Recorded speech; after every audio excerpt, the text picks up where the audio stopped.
Doctor Mohammad ইউনূসের বিরুদ্ধে অর্থ পাচারের অভিযোগে দুদকের দায়ের করা মামলা বাতিল, হাইকোর্টের আপিল বিভাগের আদেশ। জুলাই আগস্ট মামলায় গ্রেফতারের আগে অনুমতির বিষয়ে ডিএমপির আদেশ হাইকোর্টে স্থগিত। ওই নির্দেশনা কেন বেআইনি নয় জানতে চেয়ে রুল। নির্বাচনের তারিখ নিয়ে দোলাচলের কারণে দ্রুত ভোট আয়োজন হবে কিনা সন্দেহ বিএনপির। জুলাই আন্দোলনের কৃতিত্ব একা নিলে ক্ষতি হবে দেশের। কুয়েট ভিসি অপসারণ বিষয়ে আইন অনুযায়ী দ্রুতই সিদ্ধান্ত জানালেন শিক্ষা উপদেষ্টা। তদন্তে ইউজিসির কমিটি। ঢাকার 2 কলেজ সংঘাত নিয়ে বৈঠক বিকেলে। কাতারের শীর্ষ ব্যবসায়ীদের সঙ্গে বৈঠকে বাংলাদেশে বিনিয়োগের আহ্বান প্রধান উপদেষ্টার। এলএনজি সরবরাহ চুক্তি নবায়নের আশ্বাস। কাশ্মীরে পর্যটকদের ওপর হামলার দায় স্বীকার টিআরএফের। সৌদি সফর সংক্ষিপ্ত করলেন মোদি। তীব্র নিন্দা যুক্তরাষ্ট্র রাশিয়ার। সিলেট টেস্টে বাংলাদেশের দেয়া 174 রানের টার্গেটে ব্যাট করছে জিম্বাবুয়ে। ভালো শুরুর পরও ব্যাটিং ব্যর্থতায় দ্বিতীয় ইনিংসে 255তেই থামল শান্তর দল।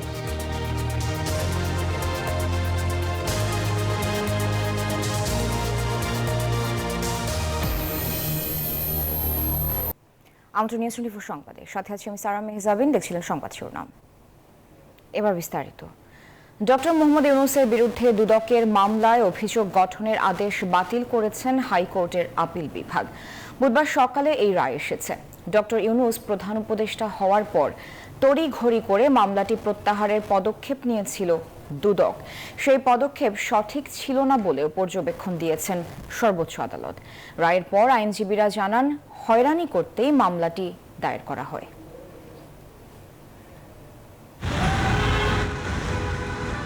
কোটি 22 লাখ টাকা আত্মসাৎ এবং অর্থ পাচারের অভিযোগে 2023 সালের 30 মে ডক্টর মোহাম্মদ ইউনূস সহ 7 জনের বিরুদ্ধে মামলা করে দুদক।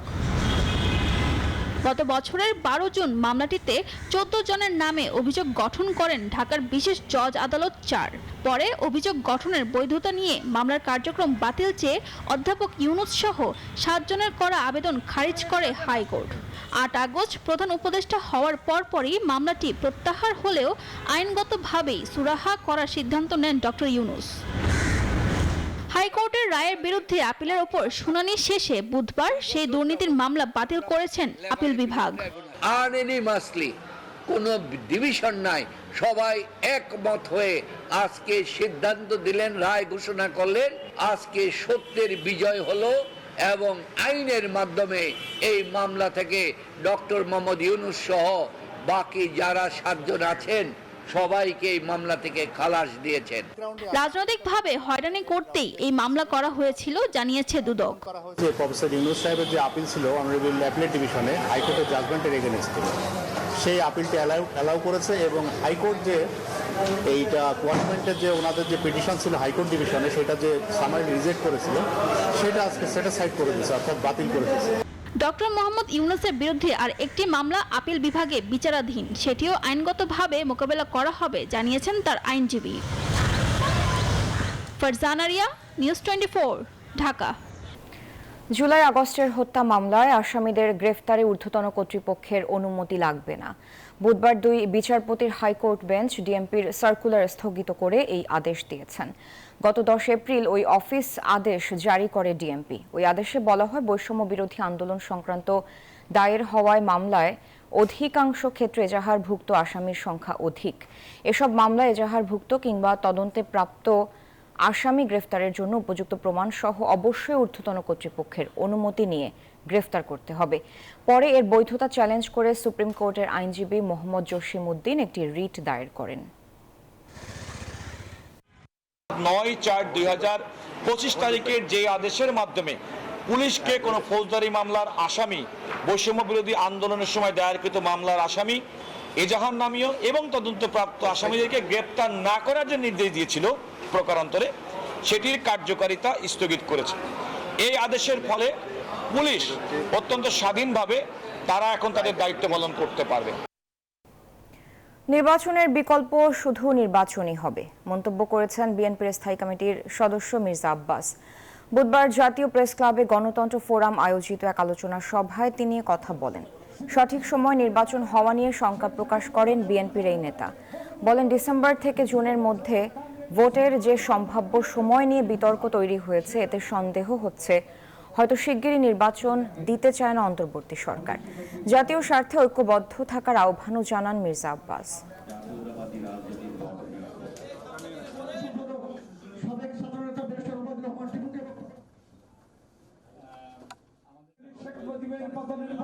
জনগণের প্রত্যাশা অনুযায়ী এই নির্বাচন কমিশন নির্বাচন দেবেন এবং ডক্টর ইউনূস সাহেব বলেছেন ডিসেম্বরে না হোক জুনে হবে। এই কথাই আমাকে একটা বিব্রতর অবস্থা ফেলে দিয়েছে। একবার বললেন ডিসেম্বর, আবার বললেন জুন।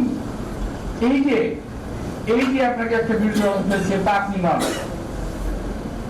আমি শ্রদ্ধেয় ইউনূস সাহেবকে বলতে চাই, এটার জন্য আপনি দায়-দায়িত্ব বহন করেন না। রাষ্ট্র কাঠামো মেরামতের ৩১ দফা বাস্তবায়নের লক্ষ্যে রংপুর জেলা ও মহানগর বিএনপির উদ্যোগে দিনব্যাপী কর্মশালা অনুষ্ঠিত হচ্ছে। বুধবার সকালে জেলা শিল্পকলা একাডেমির হল রুমে কর্মশালা শুরু হয়। বিকাল ৪টায় সেখানে প্রধান অতিথি হিসেবে ভার্চুয়াল মাধ্যমে যোগ দেবেন বিএনপির ভারপ্রাপ্ত চেয়ারম্যান তারেক রহমান। মহানগর বিএনপির আহ্বায়ক শামসুজ্জামান শামু অনুষ্ঠানের সভাপতিত্ব করেছেন। উপস্থিত আছেন দলের সুলতান সালাউদ্দিন টুকু, আসাদুল হাবিব দুলু, ব্যারিস্টার রুমিন ফারহানা, ডক্টর মওদুদ আহমেদ পাভেল সহ জ্যেষ্ঠ নেতারা।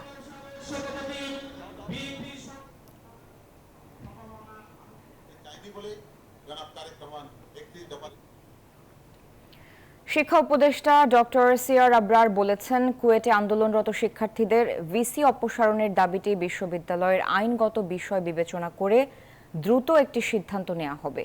সকালে খুলনা প্রকৌশল ও প্রযুক্তি বিশ্ববিদ্যালয়ের শিক্ষার্থীদের সঙ্গে আলোচনা শেষে তিনি কথা জানান। খুলনা প্রকৌশল ও প্রযুক্তি বিশ্ববিদ্যালয়ে আন্দোলনরত শিক্ষার্থীদের অনশনের ৪০ ঘণ্টা পার হয়েছে। বুধবার সকালে মেকানিক্যাল বিভাগের আরও এক শিক্ষার্থী অসুস্থ হয়ে পড়েন। তাকে কুয়েট মেডিকেল সেন্টারে ভর্তি করা হয়েছে। এ নিয়ে অনশনে ৫ শিক্ষার্থী অসুস্থ হলেন। সকালে কুয়েটে গিয়ে দেখা গেছে অনশনরত ২৬ শিক্ষার্থীর সবাই শারীরিকভাবে আরও দুর্বল হয়ে পড়েছেন। এদিকে করণীয় নির্ধারণে বিশ্ববিদ্যালয় মঞ্জুরি কমিশনের একটি প্রতিনিধি দলের কুয়েটে যাওয়ার কথা রয়েছে। তারা চাইছে এখনই আমরা কোনো ঘোষণা দেই যার মাধ্যমে তারা যেন অনশন শেষ করতে পারে। আমি তাদেরকে বোঝাতে চেষ্টা করেছি যে আইনের কিছু বিষয় রয়েছে, আমরা যাই করি না কেন সেটা আইন দ্বারা নির্দিষ্ট হতে হবে এবং এই বিশ্ববিদ্যালয় পরিচালনার জন্য নির্দিষ্ট আইন রয়েছে এবং সেই আইনের মধ্যে থেকেই আমাদের যে ইনকোয়ারি কমিটি, অত্যন্ত কম্পিটেন্ট ইনকোয়ারি কমিটি, তারা সেই আইনের মধ্যে থেকেই তারা সুপারিশ করবেন বলে আমরা আশা করছি। কুয়েটের সবশেষ পরিস্থিতি জানাতে আমাদের সাথে যুক্ত হচ্ছেন সেখান থেকে সহকর্মী মাকসুদ রহমান। মাকসুদ, শিক্ষার্থীদের দাবির বিষয়ে তো শিক্ষা উপদেষ্টা এরই মধ্যে আশ্বাস দিয়েছেন, তো এরপর অনশনকারীরা কি বলছেন এবং বিশ্ববিদ্যালয় মঞ্জুরি কমিশনের যে প্রতিনিধি দলের সেখানে আসার কথা ছিল সে ব্যাপারে নতুন কোনো তথ্য আছে কিনা? পাশাপাশি যেসব শিক্ষার্থীরা অসুস্থ রয়েছেন তাদের শারীরিক অবস্থার যদি কোনো আপডেট থাকে সেটি একটু জানাবেন।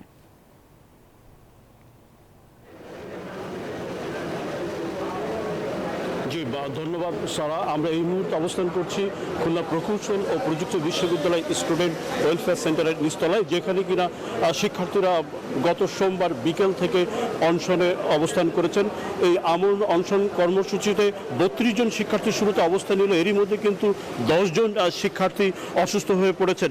তাদেরকে কিন্তু বিভিন্ন হাসপাতালে সরিয়ে নেওয়া হয়েছে এবং একটা আপডেট তথ্য জানিয়ে রাখতে চাই যে সকালে কিন্তু এখানে শিক্ষা উপদেষ্টা যখন এখানে এসেছেন তিনি কিন্তু এই আন্দোলনরত শিক্ষার্থীর সাথে কথা বলেছেন। ঠিক সেই সময় কিন্তু তার ওই অনশনস্থলের পাশেই শিক্ষক সমিতির নেতৃবৃন্দ অবস্থান করছিলেন। এই একটু আগেই শিক্ষক সমিতি আনুষ্ঠানিক সংবাদ সম্মেলন করে তারা বলেছেন যে শিক্ষা উপদেষ্টা সকল স্টেক হোল্ডারের সাথে কথা বলার কথা বললেও শুধুমাত্র শিক্ষার্থীদের সাথে কথা বলে তিনি এই ঘটনাস্থল ত্যাগ করেছেন, ক্যাম্পাস ত্যাগ করেছেন। যেহেতু শিক্ষকদের সাথে তিনি কথা বলেননি, এই কারণে তারা কিন্তু কিছুটা ব্যথিত এইটা বলেছেন। পাশাপাশি 18 ফেব্রুয়ারি যে হামলার ঘটনা ঘটেছে তারা বলছেন, শিক্ষক সমিতির নেতৃবৃন্দ বলছেন যে সেখানে অনেক শিক্ষকও লাঞ্ছিত হয়েছেন। তারা বলছেন যতক্ষণ না পর্যন্ত এই শিক্ষকদের লাঞ্ছিতর বিষয়ে তদন্ত না হয়, বিষয়ে একটা শাস্তি দেওয়া না হয়, ততক্ষণ পর্যন্ত কিন্তু তারা একাডেমিক কার্যক্রম থেকে বিরত থাকবেন। একই সাথে বিশ্ববিদ্যালয় মঞ্জুরি কমিশনের পক্ষ থেকে যে তদন্ত টিম এখানে এসছেন, প্রতিনিধি দল এখানে এসছেন, তারা কিন্তু কিন্তু শিক্ষার্থী এবং শিক্ষকদের সাথে আলাদা একটি কক্ষে কথা বলছেন। তাদের সাথে কথা বলে আমরা জানতে পেরেছি, ওনারা বলছেন যে এই শিক্ষার্থীরা যে আন্দোলনে অনড় রয়েছে বিসির পদত্যাগের এক দফা দাবিতে, সেই বিষয়টি নিয়ে তারা যথেষ্ট, এবং একই সাথে শিক্ষকদের স্বাস্থ্য ঝুঁকি নিয়েও তারা যথেষ্ট উদ্বিগ্ন। আমরা এখানে এসে দেখেছি যে একের পর এক শিক্ষার্থী কিন্তু সকাল থেকে অসুস্থ হয়েছেন।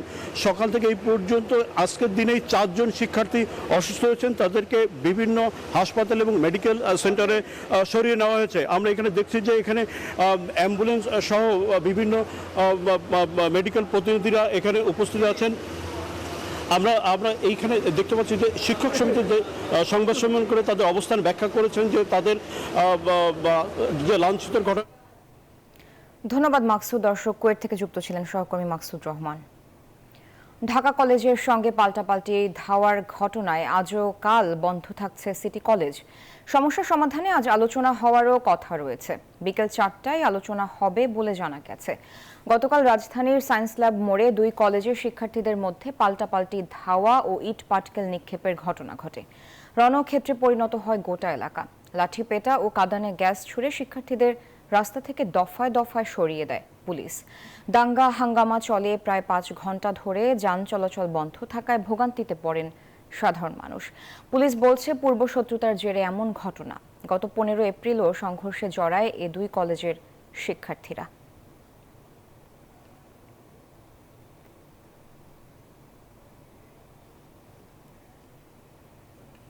অন্তর্বর্তী সরকারের প্রধান উপদেষ্টা অধ্যাপক মোহাম্মদ ইউনূস বলেছেন, মিয়ানমারে রাজনৈতিক সংকট স্থায়ী হলে রোহিঙ্গা সংকটও জটিল পরিস্থিতি ধারণ করবে।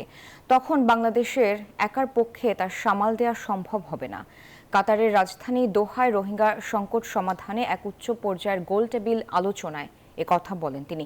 রোহিঙ্গা সংকটের কার্যকরী, ন্যায্য এবং দীর্ঘস্থায়ী সমাধান নিশ্চিত করতে সংশ্লিষ্ট সকল পক্ষকে একযোগে কাজ করার আহ্বান জানান ডক্টর ইউনূস। বলেন, একই সঙ্গে সংকটের পুনরাবৃত্তি রোধ করা গেলে নিপীড়নের শিকার রোহিঙ্গাদের মর্যাদাপূর্ণ ভবিষ্যৎ উপহার দেয়া সম্ভব।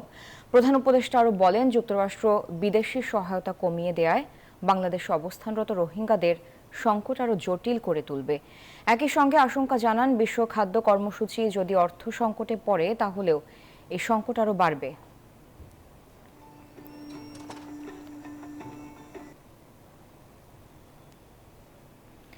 বাংলাদেশের সঙ্গে এলএনজি সরবরাহের সমঝোতা স্মারক নবায়নে রাজি হয়েছে কাতার। সেই সঙ্গে বাংলাদেশে প্রস্তাবিত স্থল ভিত্তিক এলএনজি টার্মিনাল নির্মাণে কারিগরি কাজ এগিয়ে নিতে উদ্যোগী হয়েছে দোহা। মঙ্গলবার দোহার আর্থনা সম্মেলনের সাইডলাইন বৈঠকে প্রধান উপদেষ্টা অধ্যাপক ডক্টর মোহাম্মদ ইউনূসের সঙ্গে আলোচনায় কথা জানান কাতারের জ্বালানি প্রতিমন্ত্রী সাদ বিন শরিদা আল কবি। বাংলাদেশ জ্বালানি খাতের সম্ভাবনায় কাতারের সহায়তায় কাজে লাগাতে চায় বলে জানান প্রধান উপদেষ্টা। 2017 সালের সেপ্টেম্বরে ঢাকা ও দোহার মধ্যে 15 বছরের জন্য এলএনজি সরবরাহ সংক্রান্ত একটি চুক্তি হয়। এর অধীনে প্রতি বছর 40টি কার্গো বাংলাদেশে আসে। আরেকটি চুক্তির আওতায় 2026 সালের জানুয়ারি থেকে অতিরিক্ত 1.5 মিলিয়ন টন এলএনজি প্রতি বছর সরবরাহ করা হবে।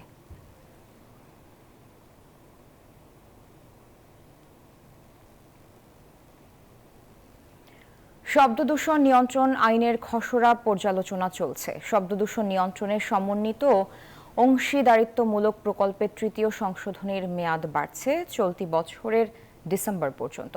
বুধবার সকালে পরিবেশ অধিদপ্তরে আয়োজিত এক কর্মশালায় এসব তথ্য তুলে ধরা হয়। অনুষ্ঠানে পরিবেশ উপদেষ্টা সৈয়দা রিজওয়ানা হাসান বলেন, শব্দ দূষণের বিভীষিকা অনেকেই বোঝে না। বহুদিনের এই সমস্যা একদিনে সমাধান করা সম্ভব নয়। তিনি বলেন, এই বিষয়ে সামাজিক আন্দোলন গড়ে তুলতে হবে, বাড়াতে হবে সচেতনতা।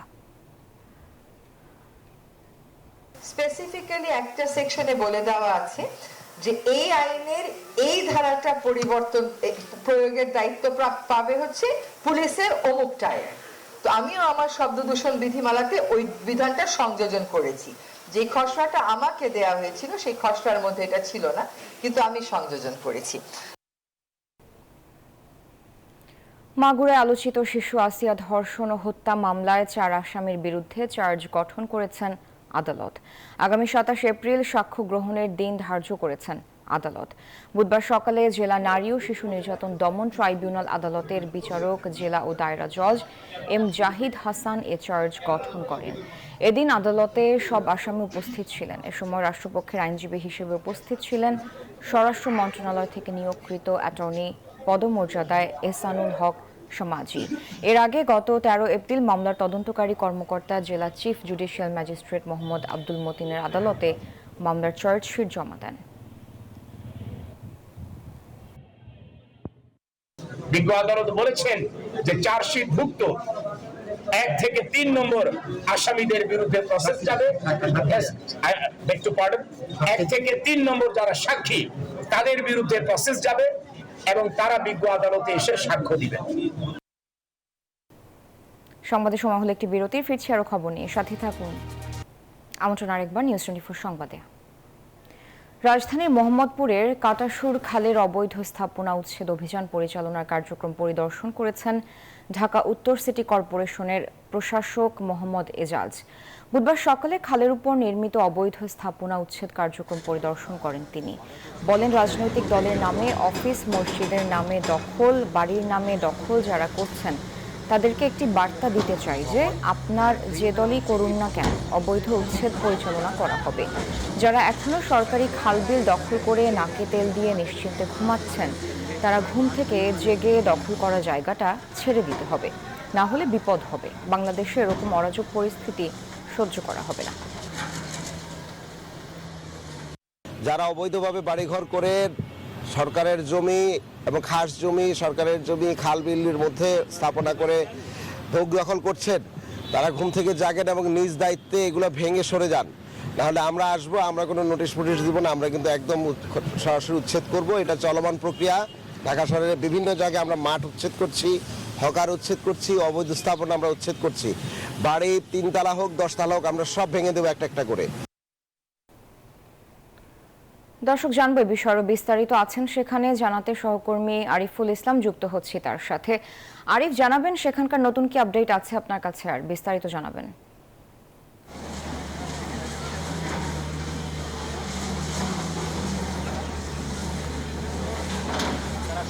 11টা থেকে হচ্ছে রাজধানী মোহাম্মদপুরে বসিলায় হচ্ছে দোতলা একটি ভবন, যে খালটি হচ্ছে কাটাসুর নামক খাল, যেটি এলাকা ভিত্তিক হচ্ছে হাইকার খাল হিসেবে পরিচিত। এই খালটির হচ্ছে অবৈধ যে স্থাপনা রয়েছে খালটির উপর, সেই স্থাপনাটি হচ্ছে 11টা থেকে এখন পর্যন্ত ভেঙে গুড়িয়ে ফেলা হচ্ছে।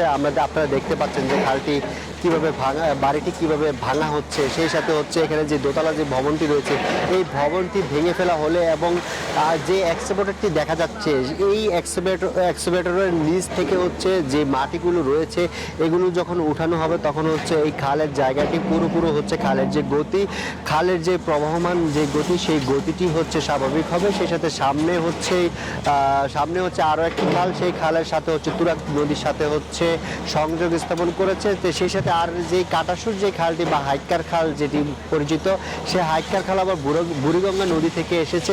তো এখানে যে এলাকাবাসী বা যে হাজার হাজার যে পরিবার এখানে বসবাস করছেন, তারা যদি এই খালটি যদি এভাবে যদি তার যে দখল বা অবৈধ দখল যদি উচ্ছেদ করে খালটির যদি স্বাভাবিক গতি যদি ঠিক করা যায়, সেক্ষেত্রে হচ্ছে এলাকাবাসী হচ্ছে জলাবদ্ধতা এবং যে পানি নিষ্কাশন বা এলাকায় যে জলাবদ্ধতাগুলো তৈরি হয় সেগুলো থেকে মুক্তি পাবেন।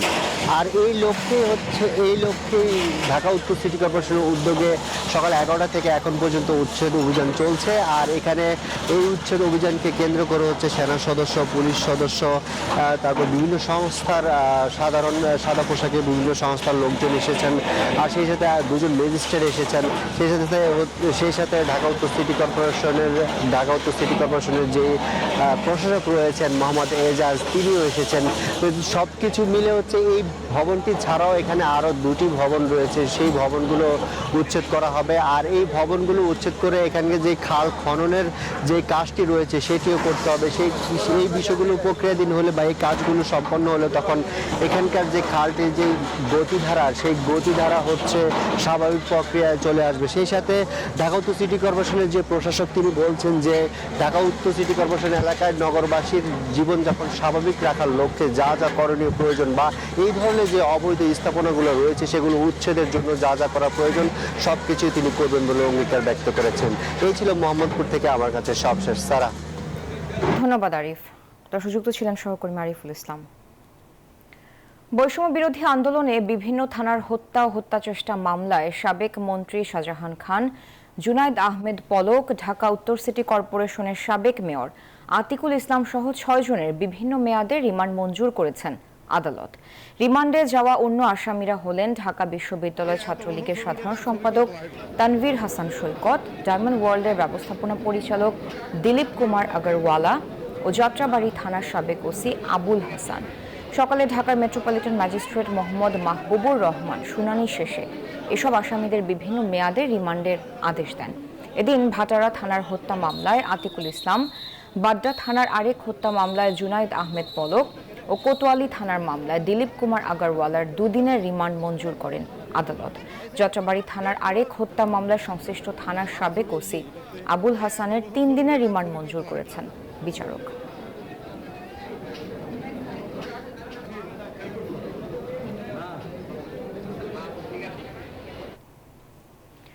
কুমিল্লা বুড়িচং উপজেলার মাধবপুরে ট্রেনে কাটা পড়ে 3 যুবক নিহত হয়েছেন। বুধবার ভোরে এ ঘটনা ঘটে। বিষয়টি নিশ্চিত করেছেন কুমিল্লার রেলওয়ে পুলিশ ফাঁড়ির ইনচার্জ সোহেল মোল্লা। তিনি জানান, ঢাকা থেকে চট্টগ্রামগামী লাইনে এই 3 যুবক ট্রেনে কাটা পড়ে থাকতে পারে। কোন ট্রেনে কাটা পড়েছে বিষয়টি জানার চেষ্টা করা হচ্ছে, তবে নিহতদের পরিচয় পাওয়া যায়নি।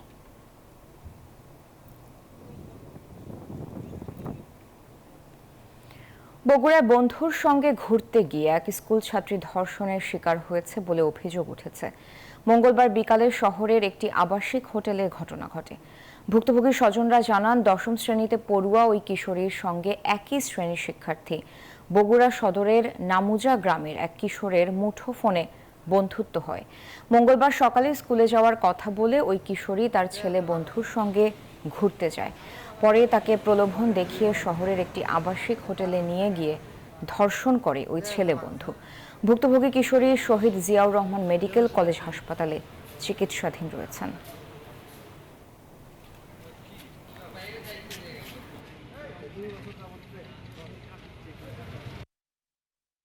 ইতিমধ্যে আমরা আসামির নাম, ঠিকানা, তার ডিটেলস পেয়েছি। তাকে গ্রেপ্তারের জন্য আমরা অভিযান পরিচালনা করছি। যদিও এখন পর্যন্ত ভিকটিমের পরিবারের তরফ থেকে কোনো মামলা বা অভিযোগের আবেদন এখন আমি পাইনি। সময় হলো আরেকটি বিরতির সাথেই থাকুন। আমন্ত্রণ আরেকবার। এবার অর্থ বাণিজ্য সংবাদ।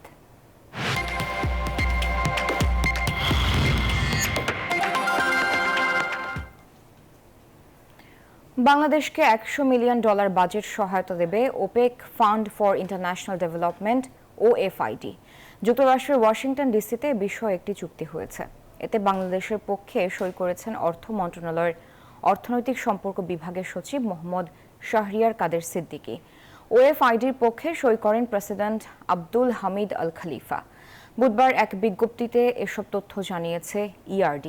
বিজ্ঞপ্তিতে জানানো হয়, এই ঋণ বাংলাদেশের সামষ্টিক অর্থনৈতিক ব্যবস্থাপনা ও আর্থিক খাত সংস্কারে সহায়ক হবে।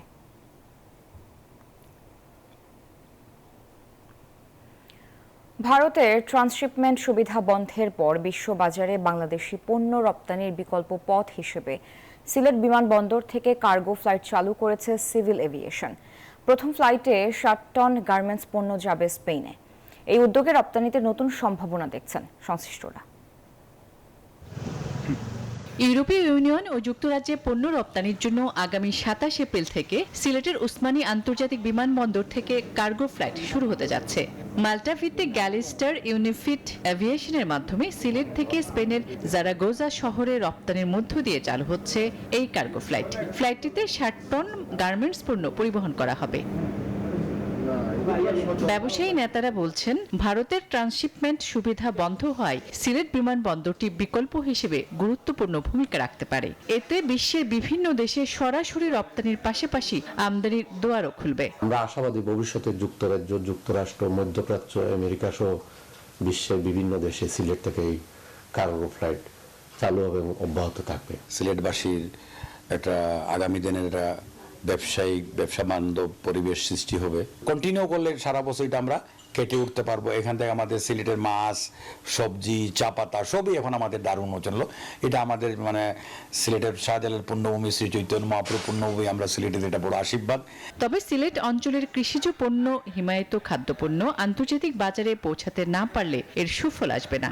একই সাথে এই অঞ্চলে ল্যাব ও প্যাকেজিং সুবিধা স্থাপনের প্রয়োজন বলেও মনে করেন স্থানীয় ব্যবসায়ীরা। আমরা ল্যাব এবং রপ্তানি প্যাকেজিং সিস্টেম চালু করতে পারবো।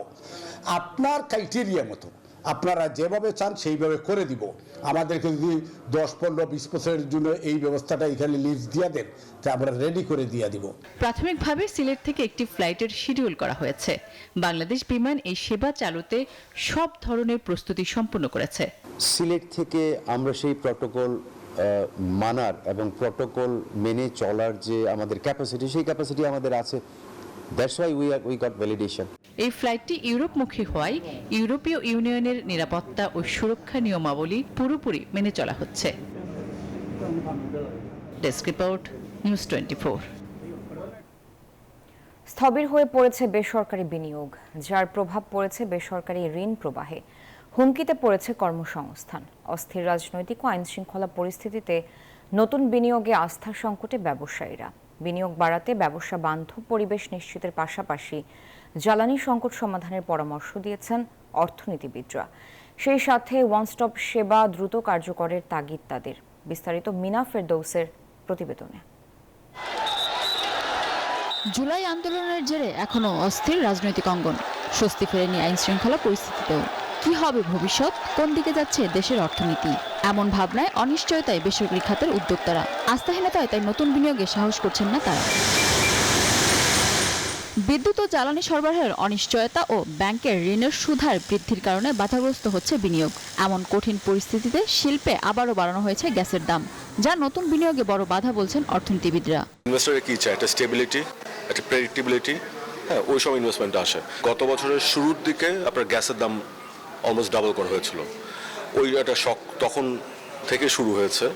তারপরে আপনার স্যালারি বাড়ানো হলো। তারপরে জুলাই আগস্টের অভ্যুত্থান। স্পেশাল ইকোনমিক জোন করেছি, ভালো কথা, কিন্তু সেখানে তো আমার গ্যাস দিতে হবে, আমার ইলেকট্রিসিটি দিতে হবে, সেখানে আমার এফ্লুয়েন্ট ট্রিটমেন্ট প্ল্যান্ট করতে হবে। এগুলোকে আমাকে সাশ্রয়ীভাবে দিতে হবে, খালি দিলেই হবে না। বেসরকারি বিনিয়োগের স্থবিরতার চিত্র পরিষ্কার হয়েছে বেসরকারি ঋণ প্রবাহের তথ্যে। হিসেব বলছে ফেব্রুয়ারিতে এ খাতে ঋণের প্রবৃদ্ধি ছিল মাত্র 6.82%। গত জুলাই মাসেও যা ছিল 10 ভাগের উপরে। অর্থনীতিবিদরা বলছেন বিনিয়োগ কমে যাওয়ার প্রভাব পড়েছে সার্বিক কর্মসংস্থানে। 2018 সালে যে ওয়ান স্টপ সার্ভিস অ্যাক্ট আছে, সেখানে যেসব সেবা এক জায়গা থেকে দেওয়ার কথা, সেগুলো যদি আমরা দিতে পারি তাহলে আমাদের দেশেও আসবে। কারণ আমাদের তো অনেক তুলনামূলক সুবিধা আছে, কিন্তু সেগুলো আমরা দিতে পারছি না দেখেই আসছে না। নতুন বিনিয়োগ আকর্ষণে যথেচ্ছভাবে ব্যাংক ঋণের সুদহার না বাড়িয়ে বাণিজ্যিক ব্যাংকগুলোকে নির্দেশ দিয়েছে কেন্দ্রীয় ব্যাংক। ইন্টারেস্ট রেটকে ডিকটেট করার মতো অবস্থা নেই। কোনো ব্যাংক যদি মুনাফার কথা চিন্তা করে তাদের রেট অফ ইন্টারেস্টকে যথেচ্ছভাবে বৃদ্ধি করতে থাকে, তবে ঋণ গ্রহীতাদেরও কিন্তু বিকল্প রয়েছে। চলতি অর্থবছরে ধস নেমেছে মূলধনী যন্ত্রপাতি আমদানিতেও। কেন্দ্রীয় ব্যাংকের হিসেবে চলতি অর্থবছরে প্রথম 6 মাসে যন্ত্রপাতি আমদানি কমেছে 26%। মিনা ফেরদৌস, নিউজ 24, ঢাকা। এই ছিল সংবাদে। এতক্ষণ সাথে থাকার জন্য ধন্যবাদ সবাইকে।